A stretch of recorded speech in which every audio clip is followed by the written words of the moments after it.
Good morning जी, बहुत स्वागत है आप सभी का। आपके साथ मैं हूं अंजलि मुदगल और सूत्रों के हवाले से सबसे पहले बड़ी खबर दे दे आपको कि पंजाब कांग्रेस के ज्यादातर विधायक मुख्यमंत्री कैप्टन अमरिंदर सिंह के नेतृत्व में ही चुनाव लड़ने के पक्ष में हैं।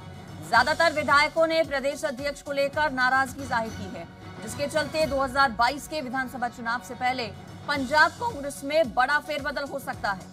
सूत्रों के मुताबिक एक नया अध्यक्ष और 4 कार्यकारी अध्यक्ष बनाए जा सकते हैं। ये खबरें कांग्रेस की 3 सदस्यों की कमेटी की तरफ से आला कमान को रिपोर्ट सौंपे जाने के बाद सामने आ रही है। 3 सदस्यों वाली कमेटी ने कांग्रेस की अंतरिम अध्यक्ष सोनिया गांधी को 4 पन्नों की रिपोर्ट सौंप दी है।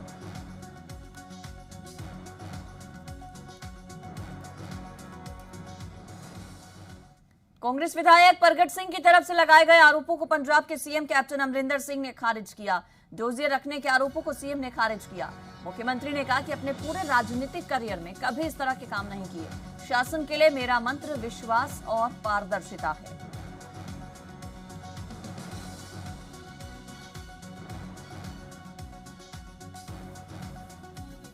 कांग्रेस विधायक परगट सिंह के एक बार फिर बागी तेवर नजर आए। कांग्रेस विधायक परगट सिंह ने पंजाब के सीएम पर तंज कसते हुए कहा कि पोस्टर लगाने से कोई कैप्टन नहीं बनता। साथ ही परगट सिंह ने ड्रग केस में सीएम के ओएसडी की भूमिका पर भी सवाल उठाए और अपनी स्थिति साफ करते हुए परगट सिंह ने कहा कि वो ना कांग्रेसी हैं और ना ही अकाली हैं, बल्कि केवल पंजाबी हैं। फाइट करने वाला बंदा फाइट तो मैं करूंगा विदिन पार्टी या हजे तक तो मैं पार्टी दे विच ही हां। मैं देखो, मैं तो हमेशा एको गल कहना हुंदा भी ना मैं हार्ड लाइनर कांग्रेसी हाँ तो ना हार्ड लाइनर अकाली हाँ, मैं तो हार्ड लाइनर पंजाबी हाँ। पंजाब की गल करूँगा जिथे जिथे गल करन दी जरूरत पई, जेड़ा भी कोई बंदा, क्योंकि पार्टियां कोई बाड़ियां नहीं है। मैं पहला भी ये गल कह चुका, पार्टियां नहीं कोई बाड़ियां, उन्होंने चलाउण वाले बंदे माड़े चंगे।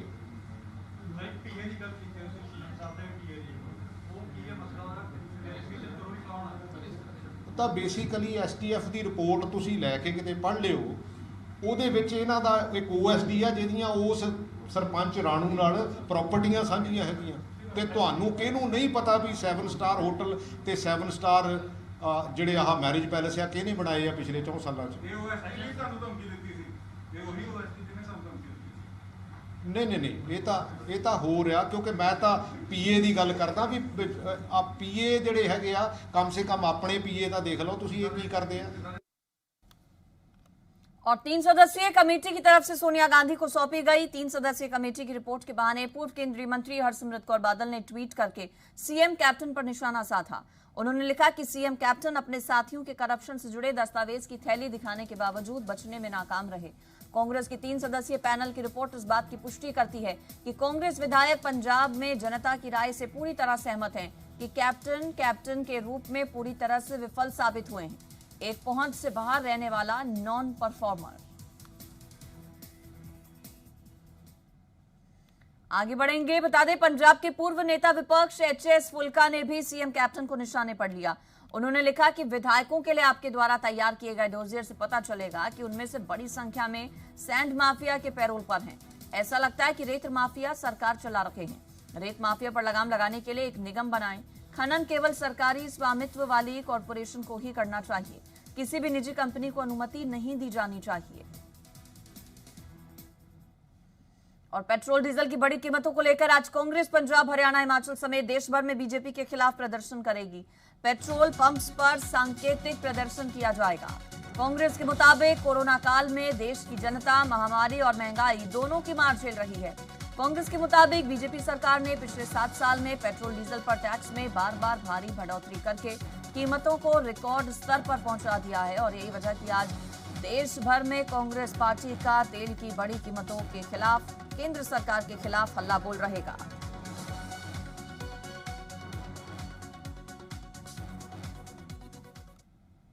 किसान आंदोलन लंबे वक्त से चल रहा है, जिसे लेकर किसान नेताओं का दावा है कि उनका एजेंडा केवल कृषि कानूनों को रद्द कराना है।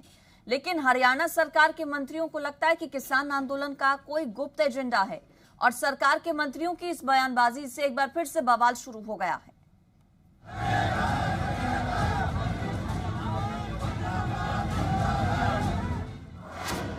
अनिल विज का किसान आंदोलन पर बड़ा बयान।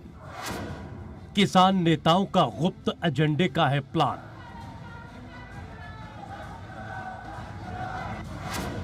मंत्रियों ने भी उठाए आंदोलन पर सवाल, सरकार को अस्थिर करने के लिए बवाल।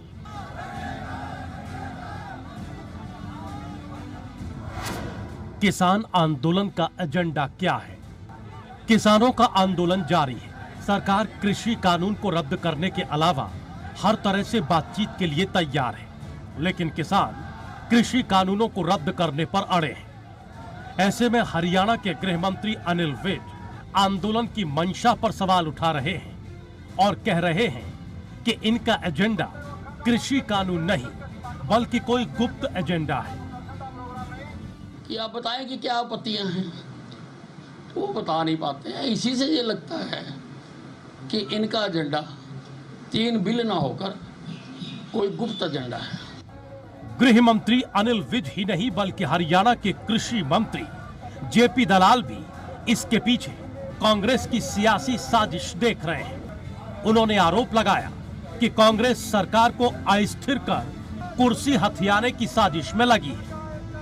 किसान के नाम से राजनीतिक पार्टियां, जिसमें कांग्रेस प्रमुख तौर पर है, कुर्सी हथियाने का आंदोलन है। वहीं कांग्रेस मंत्रियों के बयानों को किसानों का उपहास बता रही है कि विज साहब अपने आप को पता नहीं क्या खुदा समझते हैं, किसान आंदोलन को लेकर तरह तरह की बातें करते हैं।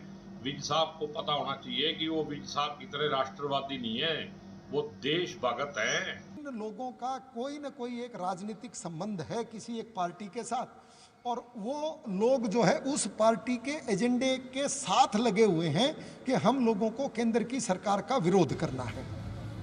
लंबे समय से किसान आंदोलन चल रहा है। हालांकि सरकार किसानों से बातचीत के जरिए कृषि कानूनों में संशोधन को तैयार है, लेकिन किसान कानून को रद्द करने से कुछ भी कम पर तैयार नहीं है। ऐसे में सवाल ये है कि आखिर इतनी बातचीत होने के बाद भी क्यों समाधान नहीं निकल रहा है? क्या वाकई में ऐसा है कि आंदोलन के पीछे किसान नेताओं का कोई गुप्त एजेंडा है? और क्या कांग्रेस सरकार को अस्थिर करने की साजिश रच रही है? ब्यूरो रिपोर्ट, जी मीडिया। और सागर धनखड़ हत्याकांड में दिल्ली क्राइम ब्रांच की छापेमारी किसी भी वक्त हो सकती है। 2 आरोपियों की गिरफ्तारी का जा रहा है। सूत्रों के हवाले से सागर धनखड़ हत्याकांड में कुछ अन्य आरोपियों की पहचान हुई है। आरोपियों की गिरफ्तारी के लिए क्राइम ब्रांच छापेमारी कर रही है।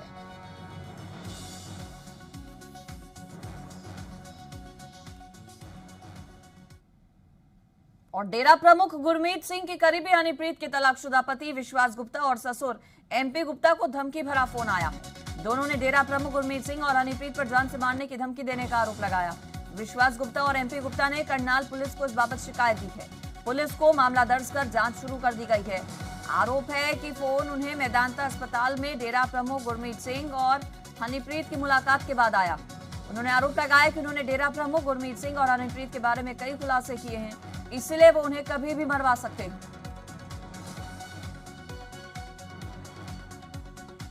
कोई भी रात आज तक ऐसी नहीं है कि मैं शांति से सो चुका हूँ। जरा सा खड़का होता तो मेरे मन में एक आशंका रहती है कि कौन है क्या है, क्योंकि मैं उन लोगों को बड़े नज़दीक से जानता हूँ। मैं बड़े साल वहाँ रहा हूँ, मैंने राम रहीम को बड़े नज़दीक से देखा है। उनमें जेलसी बहुत ज़्यादा है और मैंने तो उनके बहुत बड़े पत्ते खोले हैं। बाप बेटी का रिश्ते को तार तार करा है उनके हिसाब से। तो इसलिए मेरी ज़िंदगी को तो खतरा है ही। मैंने तो मरना है, आज मरूँ चाहे कल मरूँ। उसको इन्होंने अप्रोच करना चाहा आज 4 साल बाद। ही इज़ अ कास्टेशन वाले उसमें है वो, ठीक है। उसको उन्होंने अप्रोच करना चाहा आज कि भी हम उसको मिलना चाहते हैं किसी बंदे को, मेन बंदे ने। तो ये आज सारी कार्रवाई आज ही क्यों हो रही हैं? अब जो है फिर रात 10:54 पे मेरे को फ़ोन आया। उसने कहा मैं कमल बोल रहा हूँ यूपी से, और मैं तेरे को और तेरे पापा को, तेरे बेटे को, विश्वास को मारेंगे हम, उधार लेना। उसके बाद वो टेलीफोन कट गया। उसके बाद फिर जो है 11:21 पे फिर कॉल आई, मैंने काट दिया। फिर कॉल आई, मैंने कहा 4 बार मिस कॉल आई है फिर, लेकिन मैं उसके बाद मैंने बंद कर दिया। हमें उनसे डर है बाबा से, क्योंकि बाबा बाहर आ गए। आज श्री एमपी गुप्ता ने व्यक्तिगत रूप से पेश होकर के एक शिकायत दी थी। उस शिकायत में उन्होंने ये कहा है कि जी उनको कल रात में उनके मोबाइल पर किसी अज्ञात व्यक्ति का एक कॉल आया था और उन्होंने जान से मारने की धमकी दी है। उसके आधार पे हमने शिकायत उनकी रिसीव कर ली है और संबंधित थाने में उसको जांच हेतु भिजवाया जा रहा है और मामले की गहनता से जाँच की जाएगी और इसमें यदि लगता है कि वाकई में इसके जान से मारने की धमकी दी गई थी तो संबंधित व्यक्ति के खिलाफ कड़ी कार्रवाई की। और छात्रों से जुड़ी बड़ी खबर है। हरियाणा विद्यालय शिक्षा बोर्ड आज 10वीं क्लास के नतीजे घोषित करेगा। बोर्ड के चेयरमैन जगबीर सिंह के मुताबिक एक भी छात्र फेल नहीं होगा। परिणाम 100% रहेगा। जो छात्र संतुष्ट नहीं होंगे उनके पास परीक्षा का विकल्प रहेगा। 10वीं के रेगुलर परीक्षार्थियों का परिणाम स्कूलों की तरफ से भेजे गए आंतरिक मूल्यांकन और प्रैक्टिकल के अंक के आधार पर तैयार किया गया है। रेगुलर स्टूडेंट्स की अगर बात करें तो यहाँ पर 1,74,956 छात्र हैं। 1,43,417 छात्राएं हैं। परीक्षा अप्रैल महीने में आयोजित करवाई जानी थी, लेकिन कोविड महामारी के चलते परीक्षा आयोजित नहीं करवाई जा सकी। परिणाम बोर्ड की आधिकारिक वेबसाइट www.bseh.org.in पर देखा जा सकेगा। कोविड महामारी की परिस्थितियों के कारण से जो परीक्षाएं माननीय प्रधानमंत्री जी ने और माननीय मुख्यमंत्री जी ने रद्द की थी, बोर्ड के कर्मचारी अधिकारियों ने पूरी मेहनत करते हुए विचार करते हुए ये परीक्षा परिणाम तैयार किया है और उसमें प्रत्येक विद्यार्थी, क्योंकि परीक्षा रद्द हुई है तो इसमें किसी को भी फेल नहीं किया गया है, तो सबका 100% रिजल्ट है।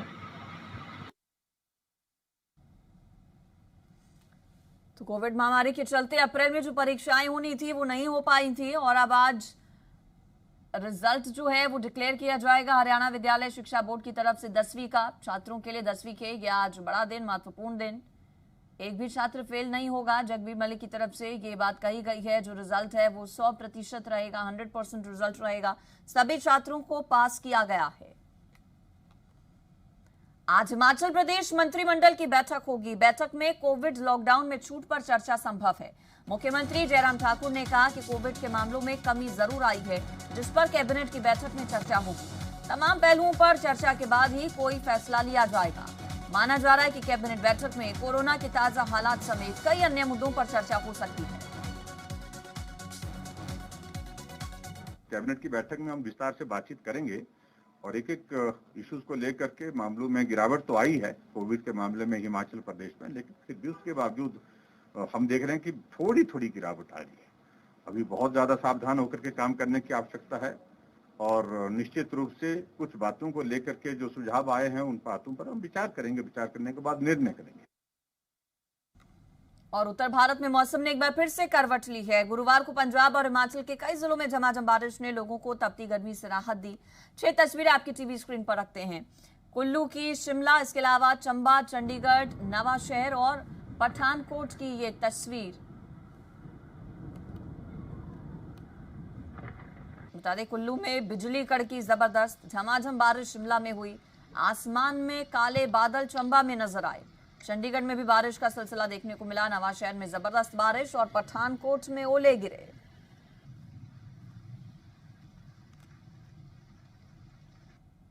कुल्लू में वीरवार शाम को बिजली महादेव मंदिर के पास खराब मौसम के चलते आसमानी बिजली गिर गई, जिसका वीडियो जमकर वायरल हो रहा है। मंदिर पहाड़ी के ठीक ऊपर स्थित है। बता दें कि यह मंदिर व्यास और पार्वती नदी के संगम के नजदीक स्थित है और मान्यता ऐसी है कि यहाँ हर 12 साल में इंद्रदेव मंदिर में स्थित शिवलिंग पर आसमानी बिजली गिराते हैं। पौराणिक कथा के मुताबिक भगवान भोलेनाथ ने बुलांत नाम के अजगर रूपी दैत्य का वध किया था, जो इस जगह को पानी में डुबोना चाहता था। इसके लिए उसने व्यास नदी के प्रवाह को रोकने की कोशिश की थी। तभी भगवान भोलेनाथ ने अपने त्रिशूल से उस दैत्य को मार गिराया था और इंद्रदेव को आदेशित किया था कि हर 12 साल में यहाँ पर बिजली गिराएं।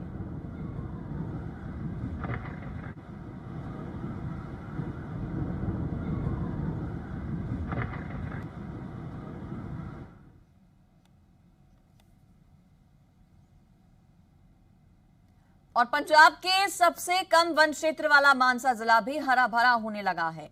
जिला प्रशासन और सामाजिक संस्था इकोसिक की मेहनत से रंग ला रखी है।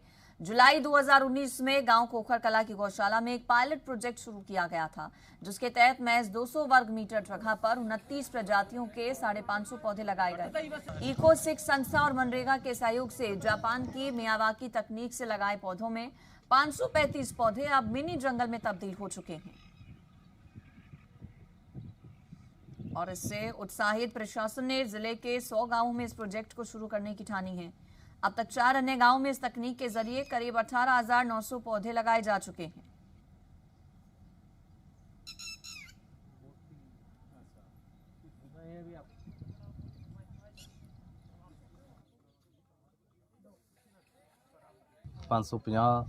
पौधे लाए ने जी, ये 200 स्क्वेयर मीटर की जगह के लाए हुए ने जी, जिहदे विचों 170 स्क्वेयर मीटर के पौधे लाए ने आपां शैडां ते विचाले रस्ता छड्डिया होया जी। इस दे विच 550 दे विचों जी 535 पौधे अपने कोल कामयाब हुए ने जी। 29 प्रजातियां लगियां हुई जी। बहुत ही मन नूं सुकून मिलदा जी। जंगल जिहड़ा ये हरा भरा देख के ਅਸੀਂ ਜਿਹੜਾ 550 ਪੌਦਿਆਂ ਦਾ 29 ਪ੍ਰਜਾਤੀਆਂ ਦਾ ਇਕੋਸਿਖ ਨਾਲ ਮਿਲ ਕੇ ਜਿਹੜਾ ਹੈਗਾ ਇੱਕ ਡੈਂਸ ਪਲਾਂਟੇਸ਼ਨ ਹੈ ਜਿਹੜਾ ਉਹ ਖੋਖਰ ਕਲਾਂ ਵਿਖੇ ਲਾਇਆ ਗਿਆ ਸੀ। ਇਹ ਜਿਹੜਾ 200 ਸਕੁਅਰ ਮੀਟਰ ਏਰੀਏ ਦੇ ਵਿੱਚ ਜਿਹੜਾ ਹੈਗਾ ਲਗਾਇਆ ਗਿਆ ਔਰ ਸਾਨੂੰ ਦੇਖਣ 'ਚ ਮਿਲਿਆ ਕਿ ਇਸ ਦੀ ਕਾਫੀ ਗਰੋਥ ਹੈ। ਕੁਝ ਪੌਦੇ ਜਿਹੜੇ ਹੈਗੇ ਨੇ 15-15 ਫੁੱਟ ਜਿਹੜੇ ਹੈਗੇ ਆ ਤਕਰੀਬਨ ਸਾਲ ਡੇਢ ਸਾਲ ਵਿੱਚ ਹੀ ਪਹੁੰਚ ਚੁੱਕੇ ਨੇ। ਔਰ ਇਸ ਨੂੰ ਦੇਖਦੇ ਹੋਏ ਅਸੀਂ ਇਸ ਪ੍ਰੋਜੈਕਟ ਨੂੰ ਹੁਣ ਗ੍ਰੀਨ ਲੰਗਸ ਦਾ ਜਿਹੜਾ ਨਾਮ ਦਿੱਤਾ ਹੈ ਤਾਂ ਜੋ ਪਿੰਡ ਪੱਧਰ ਤੇ ਜਿਹੜਾ ਹੈਗਾ ਅਸੀਂ ਜਿਹੜੇ ਹੋਰ ਰੈਪਲੀकेशन ਇਹਦੀ कर सकिए। एक और पॉजिटिव खबर आपको बताते हैं। होशियारपुर की लंबड़ा कांगड़ा कोऑपरेटिव सोसाइटी 1200 एकड़ भूमि में जापानी तकनीक से धान की बिजाई करेगी। इस आधुनिक तकनीक की मदद से लेबर की कमी की समस्या से भी किसानों को राहत मिलेगी। साथ ही धान समेत समय पर पानी भी कम इस्तेमाल होगा। इससे किसानों को इस बार अधिक झाड़ मिलने की उम्मीद है। जापान की आधुनिक तकनीक से धान की बुआई को मेट कहा जाता है। इस तकनीक से किसान की बिजली और डीजल की भी बचत होगी। इससे पहले ट्रायल के तौर पर इस तकनीक के जरिए हरियाणा में धान की बुआई की गई थी, जिसके बेहतर रिजल्ट सामने आए। जिद्दां लेबर जिहड़ी आ 12-14 बूटे लाउंदे आ वर्ग मीटर, ये लगभग 32-33 बूटे लगदे आ, 34 भी लगदे। एक समां बचदा, एक पानी की बचत आ, एक जिद्दां लेबर ने खेत 2 खेत लाने, इन्होंने 10 खेत लगभग एक दिन च ला देने। क्योंकि ये नाल एक तां जिहड़ी बूटे की ग्रोथ ज़्यादा आ ते एक तां पैसे की बचत भी असीं मंनदे हां ते एक तां एक लेबर की दिक्कत नूं भी ये चीज़ जिहड़ी बड़ी आ सॉल्व करती आ। उस दिक्कत नूं देखदे होए असीं इहदे वल हुण मोड़ कर रहे हां ते असीं तां चाहुंदे हां भी वध तों वध जिहड़ी लोकी आ ओह इस चीज़ वल ज़्यादा प्रेरित होण। देखो जी बहुत ज़्यादा फर्क पैदा हो रहा, क्योंकि जिदा हुण जी एक आपां सोसाइटी की मशीन हैगी आ, ये 5500 रुपए लै रहा समेत पनीरी दे। जो पिछले समय दे विच जे आपां लेबर की लवाई कहने सीगे ਉਹਦੇ ਵਿੱਚ 5 ਤੋਂ 6000 ਰੁਪਏ ਲੋਕਾਂ ਨੂੰ ਲਵਾਈ ਦੇਣੀ ਪੈਂਦੀ ਸੀਗੀ, ਪਲੱਸ ਪਨੀਰੀ ਆਪਣੀ ਹੁੰਦੀ ਸੀਗੀ। ਤੇ ਇਹਦੇ 'ਚ ਜਿਹੜਾ ਹੈਗਾ ਸਾਨੂੰ ਪਨੀਰੀ ਵੀ ਜਿਹੜੀ ਹੈਗੀ ਆ ਸੋਸਾਇਟੀ ਪ੍ਰੋਵਾਈਡ ਕਰ ਰਹੀ ਆ ਤੇ ਉਹਦੇ ਵਿੱਚ ਹੀ ਜਿਹੜਾ ਸਾਨੂੰ ਲਵਾਈ ਟਰਾਂਸਪੋਰਟੇਸ਼ਨ ਦੇ ਵਿੱਚ 5500 ਰੁਪਏ ਦੇ ਵਿੱਚ ਜ਼ਿਮੀਂਦਾਰ ਦਾ ਸਾਰਾ ਜਿਹੜਾ ਝੋਨਾ ਲੱਗ ਰਿਹਾ। ਕੋਵਿਡ ਦਾ ਸਮਾਂ ਚੱਲ ਰਿਹਾ ਤੇ ਲੇਬਰ ਦੀ ਸਮੱਸਿਆ ਬਹੁਤ ਜ਼ਿਆਦਾ ਹੈਗੀ ਆ ਤੇ ਲੋਕਾਂ ਨੇ ਹੁਣ ਇੱਧਰ ਨੂੰ ਰੁੱਖ ਕੀਤਾ ਆ ਤੇ ਪਿਛਲੇ ਸਾਲਾਂ ਵਿੱਚ ਜਿਹੜੇ ਕਿਸਾਨਾਂ ਨੇ ਲਾਇਆ ਸੀ ਉਹਨਾਂ ਦਾ ਵੀ ਜਿਹੜਾ ਝਾੜ ਆ 3-4 ਕੁਇੰਟਲ ਵਧਿਆ ਆ। ਉਹਨੂੰ ਦੇਖਦੇ ਹੋਏ ਲੋਕੀ ਹੁਣ ਇਹਨੂੰ ਟਰਾਂਸਪਲਾਂਟਿੰਗ ਨੂੰ ਤੁਰ ਪਏ ਆ।